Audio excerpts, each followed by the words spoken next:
Hello అండి, నమస్తే.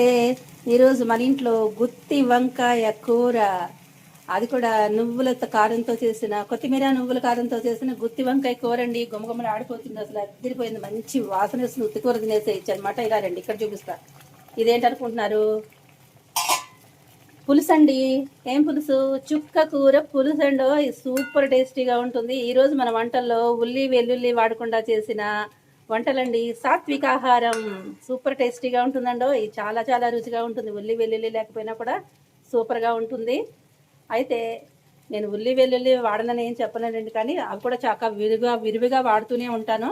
కాకపోతే ఇప్పుడు వాడలేదన్నమాట. ఈరోజు ఇలా చేశాను. ఇలా కూడా చేసుకోవచ్చు అని చూపించడం కోసం చేస్తున్నాను అనమాట. వీడియో కావాలా మీకు? అయితే మన చంటాంటి బ్లాగ్స్లో వీడియో ఉంటుందండి, అప్లోడ్ చేస్తాను, చూసేయండి. చాలా సింపుల్గా, చాలా ఈజీగా చేసుకోవచ్చండి. ఈ చుక్కకూర పులుసు అయితే సూపర్ టేస్టీగా ఉంటుందండి. మెంతికారంతో చేసిన పులుసు అండి. ఇంగో అదిరిపోతుంది వాసన. కూర అయితే అయిపోయినట్టే, ఆపేద్దాం మనం. వంకాయ కూర అలాగే చుక్కకూర పులుసు